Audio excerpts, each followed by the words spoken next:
तो तुम्हारे यहां चाय का कल्चर बहुत ज्यादा है। तो चाय मतलब डिस्कशन।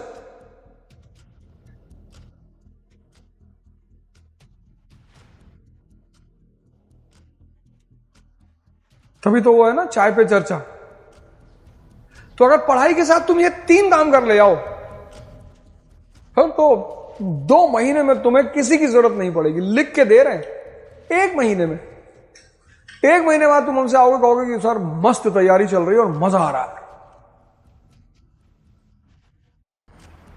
1 महीना जिंदगी में कौन सी बहुत बड़ी चीज है, कर लो। फायदा नहीं दिखेगा तो हमें ही छोड़ देना, मत मिलना हमसे। भाई किसी डॉक्टर को तुम कब पकड़ते हो, जब उसकी दवा तुम्हें सूट करने लगती है। भाई तुम्हें कोई बीमारी है और उसकी दवा ली, तुमने सूट किया, तो उसको पकड़ो फिर। और नहीं सूट कर रही फिर तो कोई बात ही नहीं, फिर क्यों जाओगे डॉक्टर के पास। और ऐसे मत रहो यार, डरे डरे से, मरे से, दुखी, निराश, उदास। थोड़ी तुमसे भी एक शानदार सी वाइब आनी चाहिए। और जितनी ताकत, कॉन्फिडेंस अंदर भरते चले जाओगे, वाइब पैदा हो जाएगी। नहीं पढ़ाई हो रही है ना, कोई बात, एक्सरसाइज करो, खाली मत बैठो, अपना टाइम वेस्ट मत करो। एक तो शक्ति बढ़ाओ। पढ़ाई नहीं हो रही है, मंदिर मस्जिद चले आओ, बैठो, ध्यान करो, तो स्पिरिचुअल पावर अवेकन हो रही है। पढ़ाई नहीं हो रही है, जिम चले आओ। वैसे जिम जाने वाली जगह नहीं है। तो मैं गया था एक दिन एक जिम मुंबई में, पागल हो गया आधे घंटे में। इतना म्यूजिक, इतना म्यूजिक, पता नहीं कौन सा गाना बज रहा था। मैं थोड़ा कंसंट्रेट किया कि देखूं,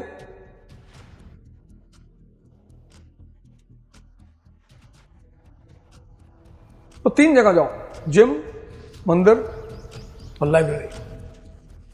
एक ताकत तो बढ़ेगी कम से कम तुम्हारी। कल एक आदमी आया था मुझसे मिलने, हाँ बिजनेसमैन है यार, अच्छा बिजनेसमैन। उसने कहा गुरुजी आपने ना जो कांड किया मेरे साथ जिंदगी में, कहा मैं डिप्रेशन के सबसे नीचे तल पे था। कहा मैं अब खाली नहीं बैठता, मेरा मन कर देता तो मैं 20-20, 25-25 किलोमीटर घूम आता हूं, पर मैं इसको अब नहीं छोड़ता खाली कि तू ऐसे ही बैठा रहेगा।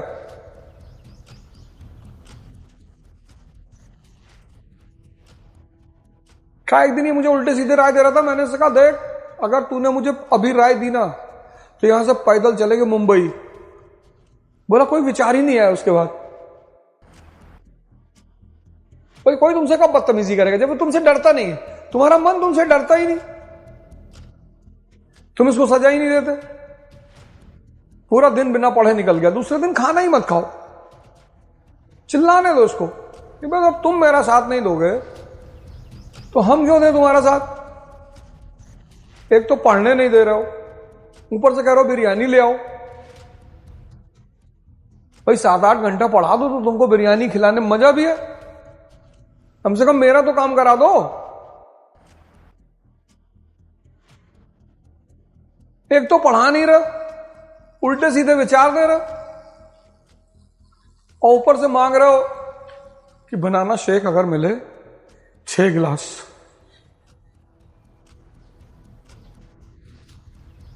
तो इसको तुम पनिश करने का शुरुआत करो। इसको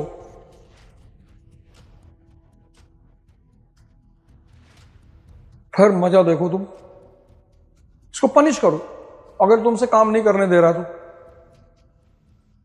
कहां जाओगे गुरु ढूंढने यार। और गुरु कोई बात समझ में आ गई, पता लगा आंख ही बंद करके बैठे होती इस दिन। पनिश करो अपने आप को, पनिश। टास्क बनाओ डेली 6 घंटे का, एक डायरी अपने साथ रखो, पूरे दिन का हिसाब शाम को लिखो कि आज मैंने ये किया, आज मैंने ये किया, 1 2 3 4 5 6। और रात में सोने से पहले उसे इवैल्यूएट करो। और जितनी चीजें तुम्हें नॉनसेंस लगती हैं उनको काट दो, दोबारा कल से मत करना। और फिर भी अगर कर रहे हो, खाना मत दो उसको। इसको कंट्रोल करने का प्यारा साधन, खाना मत दो उसको, दो ही मत। और बिरयानी इसे सामने लाके रखो और खाने मत दो। जो काम गांधी ने किया, गांधी ने भारत के इतिहास में लड़ाई नहीं की, भारत की जनता को जगाया। वो बहुत बड़ा रोल था। उस जगाई हुई जनता से युद्ध करवाया सरदार भगत सिंह जैसे लोगों ने। इसलिए अगर गांधी नहीं होंगे तो भगत सिंह कभी नहीं होंगे। ये तुम्हें अपने इंटरव्यू में बोलना है, क्योंकि सबसे पहला काम होता है जनता को जगाना। पहले क्या था, लड़कियों को किसी के साथ शादी कर दो। 1950, 60, 70, 80 उनकी कोई चॉइस थोड़ी होती थी। स्त्री की कोई चॉइस नहीं होती थी। पुरुष की तो तब भी होती थी, स्त्री की कोई चॉइस नहीं होती थी। बस उसको बता दिया जाता था कि हाँ 18 अक्टूबर नवंबर शादी है तुम्हारा, खत्म। जो शादी होके जाती थी तब पता चलता था कि आदमी तो मुझसे 25 साल बड़ा है, अब कर लो। अब तो लड़कियां पता नहीं क्या क्या मांग रही हैं शादी से पहले। फिटनेस टेस्ट दो, ये टेस्ट दो, एड सर्टिफिकेट बनवा के दो। जिसको शोषण करना होता है उसको कमजोर करना होता है, उसको ताकतवर नहीं बनाना होता है। किसी को पता ही नहीं लगने दिया। कहा क्या कर रहे हो दिल्ली में? बोले सॉफ्टवेयर का कोर्स कर रहे हैं। और फिर एक दिन कानपुर के दैनिक जागरण में निकला कि फलाने के बेटे सो एंड सो गुरुदेव चौराहे के पास आईएएस में पहला रैंक। पूरा मोहल्ला कोई साला बिस्तर से गिर गया, किसी का मंजन करते करते टूट गया अंदर की। अबे ये क्या हो गया यार, ये क्या बता रहा? नाम तो पिता का सही है, मोहल्ला भी यही है, भागे लोग तुम्हारे घर में। लेकिन अब कर ही क्या लोगे? या तो दुनिया तुम्हें उलझाएगी और या तुम दुनिया को उलझा दो। हमारे साथ एक लड़का था IRS है, तो चला जाए घर से 8-10 बजे, 8-9 बजे निकल जाए घर से, और शाम को आए सबको कहानी सुनाए कि आज उसको आई थी वो, उसको वहां ले गए थे, आज PVR गए थे। तो सब लोग सोचे खुद ही बर्बाद है, इसको कौन छेड़े। वो जाता था लाइब्रेरी में, पढ़ता था बैठ के, और शाम को आए तो कोई ना कोई कहानी सुना दे कि आज वो हलवा बना के लाई थी, गाजर का हलवा, और बड़ा मजा आया। तो कुछ लोग उसको समझाएंगे कि पढ़ ले वे, दिन भर यही सब कर रहे हो। बाकी किसी की नहीं हुआ, उसका सिलेक्शन हो गया, क्योंकि उसको कोई डिस्टर्ब ही नहीं कर रहा था। सब सोच रहे थे कि वैसे ही बर्बाद है, गांव घर बाहर कोई छेड़ ही नहीं रहा था उसको। विजन जो है वो इनसाइट का परिणाम है। अरे विजडम तो इन सब चीजों का मतलब विजडम मतलब इन सब चीजों का मिश्रण है। Insight, vision, understanding. विजडम बहुत बड़ी चीज है, जिसके अंदर पैदा हो जाती है उसको कम से कम भगवान बना देती है, कम से कम मिनिमम। विजडम बहुत बड़ी चीज। पर हमारे देश में विजडम पे जोर कहां दिया जाता? परसेंटेज। विजडम ध्यान का परिणाम। जितना धैर्य बढ़ता जाएगा उतना विजडम बढ़ती जाएगी। विजडम का खेल पूरा ध्यान, नमाज, इन्हीं सब चीजों से जुड़ा हुआ। ध्यान में आसान काम थोड़ी है, कहने में लगता है आसान काम, 1 घंटा आंख बंद करके बैठना। ध्यान बहुत बड़ी चीज है, बहुत। तुम बाहर उतना ही पाओगे जितनी अंदर तुम्हारी शक्ति है, उससे ज्यादा तुम कुछ नहीं पाओगे। गलती से पा भी गया तो छीन लिया जाएगा। राहुल जी को देखो, कितनी बड़ी पारिवारिक शक्ति मिली हुई थी, आज तक स्ट्रगल कर रहे हैं PM बनने के लिए। सामने एग्जाम्पल है। नहीं, वो उस फॉर्मूले पे काम नहीं कर रहे हैं ना, समझने की बात नहीं है। ये तो घिरे हुए हैं बड़े बड़े चाटुकारों। राजा को चाटुकार से दूर रहना चाहिए, राजा को चाटुकारों से दूर रहना चाहिए। जो भी तुम्हारी हाँ मिला रहा है वो तुम्हें मिटाना चाहता है, और जो तुम्हारी बात का विरोध कर रहा है वो बना रहा है। तुम माँ बाप को देखो, तुम्हारी कितनी बातों का विरोध करते हैं क्योंकि तुम्हें बनाना चाहते हैं। पड़ोसी भाड़ में जाओ, मर जाओ, उनसे क्या लेना देना। तुम माँ बाप को देखो, तुमको बनाना चाहते हैं, इसलिए तो तुमको दुश्मन नजर आते हैं। 25 साल तक माँ बाप दुश्मन नजर आते हैं। लगता है इनसे बड़ा दुश्मन इस ब्रह्मांड में कोई है ही नहीं। और 55 साल पे सबसे ज्यादा याद माँ बाप की आती। यार पापा ऐसे कहते थे, यार मम्मी ऐसे बोलती थी, ऐसे कर लो, ऐसे कर लो, ऐसे कर लो। क्योंकि बाप माँ के पास जीवन का अनुभव होता है, तो वो तुम्हें वो देना चाहते हैं कि भैया हमसे ले लो, दोस्ती के चक्कर में मत पड़ो, नहीं तो भीख मांगोगे। 15 साल में लगता है कि दोस्ती से बड़ी कोई चीज ही नहीं है दुनिया में, माँ बाप कौन है। और 30 में सब दोस्त अपने अपने घर चले जाते हैं, सबका अपना अपना घर हो जाता है। 40 में कभी कोई मिल गया कानपुर रेलवे स्टेशन पे, हाँ गले वले मिले, कब चाय पिए, जाओ अपने घर। सब अपने अपने जीवन के संघर्ष में उलझ जाते हैं। तुम्हें बाहर लोग मिलेंगे ना, बताओ गांधी चरखे से आजादी आई थी? नहीं, चरखे से नहीं आई, तो तेरे चाचा के फावड़े से थी। गांधी को गाली दे रहा है, इसका मतलब खाली है। गांधी को मारने में कौन सी बड़ी बात? मारो जिन्ना जैसे आदमी को। किसी संत महात्मा लंगोटी पहने आदमी गए मार दिए। मारना ही था तो जिन्ना को मारे होते।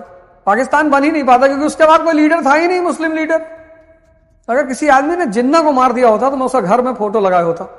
गांधी तो बिहार के एक सांसद हैं, बोल दिए थे लॉरेंस के खिलाफ, फिर बाद में कहा कोई बात नहीं करेगा, कोई बात नहीं करेगा, उसके ऊपर कोई बात नहीं करेगा। किसी की हिम्मत नहीं पड़ रही है। मतलब मैं उस लड़के से इतना खुश हूं ना, मुझे इतना मजा आ रहा है, बस इसलिए नहीं वो क्या कर रहा है, मुझे मजा आ रहा है कि अब करो, इस देश की जनता यही भाषा ही समझती, मेजॉरिटी। संत महात्मा को मौकरी कर देगी, मजाक उड़ा लेगी। अब कोई लाफ्टर शो में उसका नाम लेके दिखाए, मुनव्वर फारूकी 40 दिन से माफी मांग रहे हैं घुस घुस के, गलती से निकल गया, इंटेंशन ऐसा नहीं था। भगवान तो राम है, सबके हमारे भी भगवान है। अब कहीं स्टैंड अप कॉमेडी कर रहे थे और वो वाली लाइन है ना, ओ राम जी मेरा पिया घर आया, बस उसी बात पे मजाक कर ली। अब वो वीडियो किसी लड़के किसी ने निकाल लिए, बदतमीजी करा कि अब लॉरेंस फारूकी को भी ढूंढ रहा है।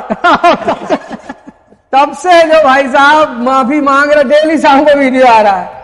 अल्लाह कसम ऐसा कोई मकसद ही नहीं था हमारा। अभी तो लॉरेंस की फोटो आएगी चक्र वक्र लिए हुए, यदा यदा ही धर्मस्य ग्लानिर्भवति भारत अभ्युत्थानम् अधर्मस्य तदात्मानं सृजाम्यहम्। लोग कहेंगे भगवान का अवतार हो गया। ऐसा ही होता है, सही है, गलत थोड़ी है, सही है। टाइगर बनोगे कोई लॉरेंस पीछे पड़ जाएगा। टाइगर बनने की जरूरत ही क्या है? टाइगर ये है, टाइगर वो है, टाइगर जिंदा है, ऐसा फालतू में टाइगर वाइगर। अभी टाइगर चिड़ियाघर में है। 6 घंटा सिटिंग की पढ़ाई करो, सिटिंग की, और कम से कम 8 घंटा डाइजेशन, जिसमें न्यूज़पेपर भी शामिल होगा। डाइजेशन में 3-4 तरीके हैं। पहला तरीका है कि तुमने क्लास में जो पढ़ा और जैसा भी तुम घर गए, पूरी कहानी रिकॉल करो, अपने से बनाओ पूरा चार्ट। एक तो मैंने बनवा दिया, एक तुम अपने से बनाओ, वो पहला फेज होगा। दूसरा राइटिंग, 2-3 बार लिख डाल। तुम बिना सोचे पढ़ सकते हो, तुम बिना सोचे लिख नहीं सकते। और तीसरा डिस्कशन। मगर यही चीज अभी तुम 3-4 लोग कहीं बैठ के डिस्कस कर लो, थोड़ा थोड़ा।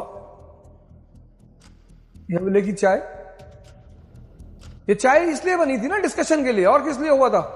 ये बेसिकली अमेरिकन कल्चर है। बेंजामिन फ्रैंकलिन ने शुरू किया था इसको, कॉफी हाउसेस। तो वहां लोग आते थे, बैठते थे, फिर जो करंट मुद्दे होते थे उन पर डिस्कशन होता।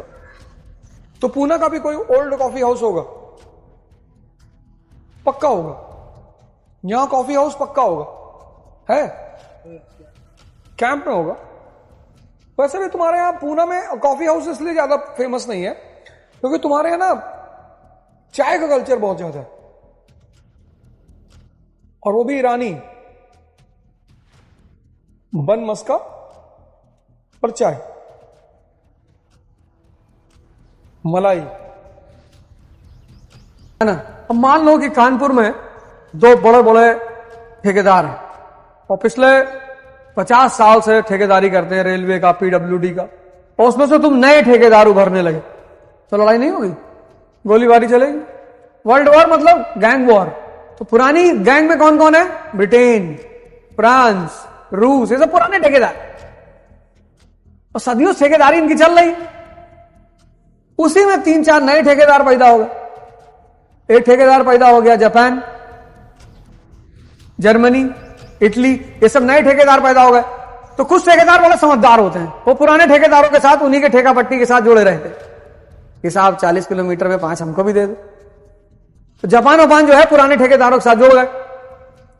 जर्मनी ने कहा हम सारा ठेका हम लेंगे, हमारा नाम है गुड्डू पंडित।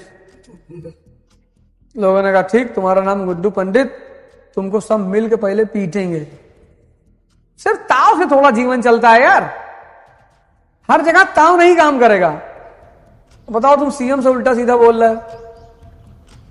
प्रदेश तो मूवी में इतना कुछ दिखा दिए हैं, सीएम चाहे तो किसी भी आदमी की प्रदेश में रात में चटनी बनवा के एक कटोरी भरवा के दे लोगों को, ये हाँ वही खा लो। सीएम राज्य का राजा है, पूरा प्रशासन उसके अंडर में है, पुलिस फोर्स सब कुछ उसके अंडर में। किसी दरोगा को बोल देगा कि इधर से मारना, इधर, जी साहब 4 मार दे साहब, अबे 2 मार देना, जी साहब 2 मार देंगे। भाई ऑनलाइन पढ़ लेते होंगे सब। ऑनलाइन ने हालांकि ये काम तो किया है, धीरे धीरे तुम देखना 4-5 साल बाद क्लास की अटेंडेंस बहुत कम हो जाएगी। ये जो प्रेजेंट जनरेशन अभी जो क्लास 11-12 में है ना, ये नहीं आएंगे क्लास, ये जोमेटो से खाना मंगा लेंगे, ब्लिंकिट से सिगरेट, ये हिलेंगे ही नहीं। ये बिस्तर पे लेटे रहेंगे, जोमेटो खाना आ गया, ब्लिंकिट से सिगरेट आ गई, और एक पाइप लगाएंगे वहीं कमरे से लेके बाहर बालकनी तक, और उसी में पी के फूक के पढ़ते रहेंगे। ये मतलब हिलेंगे ही नहीं। समय ऐसा आ रहा ना। तुम्हें से कितने लोग हो जो घर में सब्जी लेने गए होगे, है ना? वही तो सभी जाते हैं। ये नहीं, जो अब 11-12 में ये नहीं जाएंगे। ये तो ब्लिंकिट कहते हैं, ब्लिंकिट कर लो, बिग बास्केट। इजराइल अमेरिका ने बनाया ईस्टर्न क्वेश्चन, अभी पढ़ाना है मुझे। इजराइल अमेरिका का बेस है। मैंने कहा ना, अगर वहां ऑयल नहीं आता ना, इजराइल आता ही नहीं। तो पाकिस्तान वाले इजराइल का अपोज करते हैं, उसके लिए उन्हें पहले भारत में शामिल होना पड़ेगा। लेकिन पहले यार बड़ा, जब तक चीजें समझ में नहीं आती थी ना, तो चीजों का दुख बहुत होता। अब तो सब दिखाई पड़ रहा है। मैं सोचता था लोग निर्मोही कैसे हो जाते हैं, समझ आदमी को निर्मोही बना देती। देखो, लड़ाइयां जब भी होती है ना, वो उसमें मेन चीज होती है इकोनॉमी, मेन। और भी फैक्टर्स होते हैं कि अगर तेल नहीं मिलता तो इजराइल बनता ही नहीं। दो कंट्रियां नहीं बनती अगर तेल नहीं मिलता, एक पाकिस्तान नहीं बनता, एक इजराइल नहीं बनती। ये दो कंट्रियां सिर्फ तेल मिलने की वजह से बनी, और दोनों का जन्म का जो कहानी एक साथ शुरू होती है। पाकिस्तान बना 1947 में, अ नेशन फॉर मुस्लिम्स। पहली मान्यता किसने दी? सऊदी अरेबिया ने, ईरान ने, सीरिया ने। इन 3 कंट्रियों ने मान्यता दी कि हां, मुसलमानों का देश होना चाहिए। कब बना? 1947 में। और इजराइल कब बना? 1948 में। अब जब मुसलमानों का देश होना चाहिए तो यहूदियों का हो रहा है, तब काहे बुरा मान रहे हो? हाँ, बिल्कुल बिल्कुल। अरे 1979 तक दोनों बहुत अच्छे दोस्त थे, बहुत प्यारे, क्योंकि सारा पैसा यहूदियों का लगा हुआ था। ईरान में सारा पैसा यहूदियों का लगा हुआ था। लेकिन फिर ये रशिया ने कट्टरपंथियों को भड़काना शुरू कर दिया। अब तुम सोचो, ईरान की औरतें बुर्का के खिलाफ लड़ रही हैं। ईरान की औरतें बुर्का के खिलाफ लड़ रही हैं कि हमें नहीं पहनना है। ईरान बहुत सुलझा हुआ मुल्क है, वो बहुत अलग तरह का मुल्क है। वो वहां सबसे ज्यादा शिक्षा पे जोर दिया जाता है। शिया लोग हैं वहां, शिया डोमिनेटेड है, और शिया जो है वो पढ़ाई के प्रति बहुत अलर्ट रहते हैं। सुन्नी हालांकि नहीं लाइक करते उनको। सऊदी अरब वाले और दूसरी तरफ मजा ले रहे हैं कि शिया है, मार दो, शिया है, खटमल है। शिया सुन्नी जो है, शिया को खटमल कहते हैं, और शिया सुन्नी को मच्छर कहते हैं। वो इनको खटमल कहते हैं, इनको मच्छर कहते हैं। मच्छर दोनों खून पीते हैं वैसे। वैसे तुम भारत में जो शिया मुसलमान है, उनके नेताओं को देखो, उनकी बातें सुनोगे, बहुत सुलझी हुई बातें करेंगे। सुन्नी अग्रेसिव होगा ही, लेकिन जिनके बल पे अग्रेसिव हो रहे थे वही परसों एक सऊदी में पिछले फ्राइडे को नमाज हो रही थी, एक मौलाना साहब ने कहा कि औरतें बिना बुर्के के सड़क पे नहीं निकलेंगी। सऊदी पुलिस अंदर घुसी तुरंत, मार फाइट घुमा के कि लिबरलाइजेशन कर रहे, सबको बुला रहे, तेल खत्म हो रहा है, टूरिज्म खत्म हो जाएगा, खाना ना तुम करो बुर्का पहन के टाइम। मारे सब 50-60 फाइट खींच के लेगा पकड़ के। वहां तो तुरंत कार्रवाई है ना। तुम यूएई जाओ, वहां तुम सड़क पर बैठ के धर्म की बात नहीं कर सकते। कभी दुबई उबई जाने का मौका लगे, वहां किसी जाके धर्म की बात करो सड़क पे, तो डरता है वहां का आदमी। पुलिस आती है, तुरंत फाइन ले जाकर बंद कर देगी, कहती धर्म की बात घर में करो, सड़क पे सिर्फ धंधे की बात होगी, बिजनेस। हमारे दोस्त है, मैं छेड़ देता हूं, मैं जब बैठता हूं उनके साथ, मैं कहता यार मंदिर जो है, कहते फिर तुम मंदिर का। अरे मैंने कहा बात कर रहे हो, तुम्हारा कोई दोस्त दुबई में रहता है, उससे पूछो, एकदम बात नहीं करने देते एकदम। अभी एक मौलाना साहब कुरान पढ़ा रहे थे यूएई में, दुबई में, बंद कर दिए सब ले आके। यही से थे आजमगढ़ से, अगर सबको धर्म पढ़ाने लगे, पकड़े सब ले आके, मना किया ना, भूल गए होंगे, उनको लगा गोरखपुर देवरिया में बैठे, बंद कर दिया था। यहां सिर्फ धंधा है, पर धंधा है, सिर्फ धंधे की बात करो। पैसा कला सकते हो, हाँ आओ। अमेरिका की कोई आइडियोलॉजी नहीं, उनकी कैपिटलिज्म की आइडियोलॉजी, बस वो तो कहते हैं बेचो, बस बेचो, कुछ भी बेचो। मतलब मम्मी चाहिए, दिलाएंगे मम्मी, या कैसी चाहिए? नहीं, मम्मी ऐसी चाहिए जो मतलब हंसती होती है, हंसने वाली मम्मी निकालो, $3 लाख जी। इसलिए जब यहां का आदमी अमेरिका जाता है तो बहुत टेंशन में आता है, क्योंकि पूंजीवादी संस्कृति है। वो कहते क्या चाहिए, तुम बताओ क्या चाहिए। अब हम बहुत सारी चीजों को हम पूंजीवाद की नजर से, जैसे हम रिश्तों को पूंजीवाद की नजर से नहीं देखते, हम प्रेम को पूंजीवाद की नजर से नहीं देखते, हम उनको पूंजीवाद से अलग रखते हैं। अरे वो कहते हैं सब ड्रामेबाजी फालतू है। चांद सी महबूबा हो मेरी का वैसा मैंने सोचा था, हाँ तुम बिल्कुल वैसी हो। फिर 3-4 बच्चे हो जाएंगे, फिर भूल जाओगे इसको। तुम दिन भर गाना गा रहा है, चांद सी चाहिए, जी जी चांद वाली ला चांद वाली ला। वो हर चीज को पूंजीवाद की नजर से देखती है, पैसा। तो यहां का आदमी जब वहां पहली बार जाता है तो बहुत दुखी हो जाता है, यार हर जगह पैसा, यार हर जगह। मस्त रहो, शाम को बियर पियो चुपचाप, जिम में जाओ, एक्सरसाइज करो, शाम को डांस करो, और फिर सुबह आके दिन भर बैल की तरह काम करो। बहुत गंदी लाइफ है अमेरिका में, किसी के पास टाइम ही नहीं है। हम गए सोचे 10-15 दिन रहेंगे, हम 4 दिन बाद हमारी कोई टाइम ही नहीं है। फर्जी में किसी को रोक लूं, यहां की आदत, वैसा आपके रुमाल गिर गई, आई डोंट कीप हैंकरचीफ, हम ही उठा के रख ले। हमारे साथ वहां कोई घूमता नहीं था कि तुम बदतमीजी करते हो यार, कोई मारेगा अभी, अब मारेगा तब देखा जाएगा, अभी तो मजा आ रहा है। चश्मा वश्मा लगा के, छड़ी वड़ी लेके ऐसे। इंडिया से आदमी इसीलिए भाग जाता था ना, अब परेशान कर देते हैं लोग। हम तो ना भागने वाले हैं, हमें मजा आ रहा है। एक बार एक भाई साहब हमको मिल गया अकेले में, मौके से बहुत बदतमीजी कर रहे थे, मिल गए शहर में। सौभाग्य से शाम का टाइम था और मैं भी था ऐसे सामने, मुझे देखा, मैंने अबे क्या, मैंने कहा उनका तो चेहरा ही काला पड़ गया एकदम।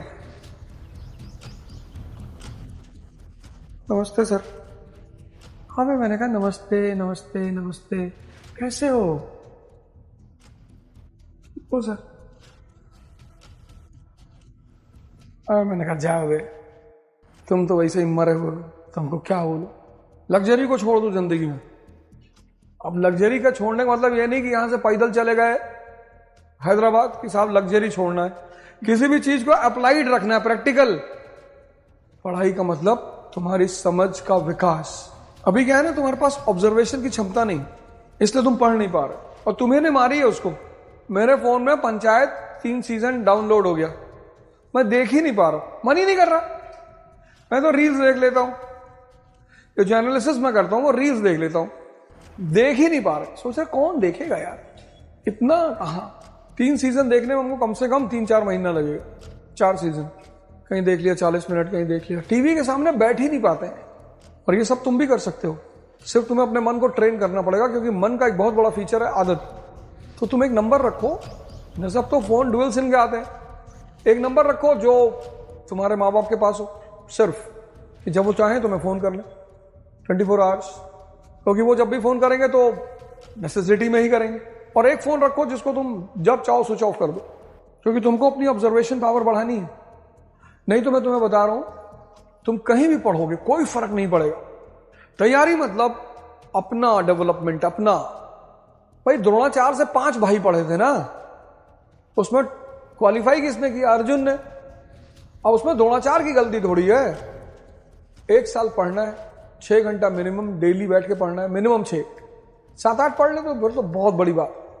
8 अगर पढ़ते हो बहुत बड़ी बात। 6 मिनिमम पढ़ना है, 16 घंटा पढ़ाई के माहौल में रहना है, डिस्कशन करना है, पढ़ाना है किसी को, लिखना है। वो जो 16 घंटा पढ़ाई के माहौल में रहना है वो टेक्निकल है, उसमें तुम भटक जाते हो।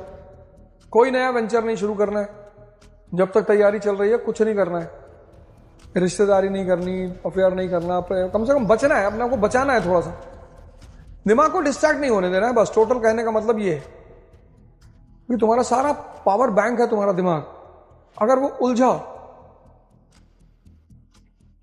जैसे एक लेडी है, वो किसी संत के पास गई ध्यान करने के लिए कि मुझे ध्यान करना है, मुझे सेंसेस से ऊपर उठना है, और पता लगा महाराज जी का उससे अफेयर हो गया। तो महाराज जी इसलिए अपराधी हैं क्योंकि वो तुम्हारे पास अपना जीवन बनाने आई थी। दुनियादारी में हो गया फिर तो वो तो दुनिया वाले यही कर ही रहे हैं, और उनके पास काम क्या है? जिसका हो रहा है वो खुश है, जिसका नहीं हो रहा वो गाली दे रहा है कि बहुत गंदा समय चल रहा भैया। पता ही नहीं कैसे लोग शादी के बाद भी अफेयर कर लेते हैं। तुम्हारा हुआ नहीं, हमारा तो नहीं हो पा रहा, इसीलिए गाली दे रहा है। हम भैया झूठ नहीं बोलते, तुम बोल भी नहीं पाओगे। भिखमंगे, झूठ बोलने के लिए कला चाहिए, हिम्मत, साहस। सूरज चमक रहा है तो सत्य है, इसको बोलने में कौन सी हिम्मत है? पर सूरज अवधोजा की शक्तियों की वजह से चमक रहा है। और फिर ये बात देश के 70% लोग माने ये अवध भैया चमका रहे हैं सूरज, ये आर्ट है। सिर्फ तुम कितने भी बुरे के हो, लेकिन अगर तुम काम के हो ना, तुमको कोई नहीं भगा सकता। देश है वीर जवानों का, अलबेलों का, मस्तानों का, इस देश का यारों क्या कहना। जय हिंद।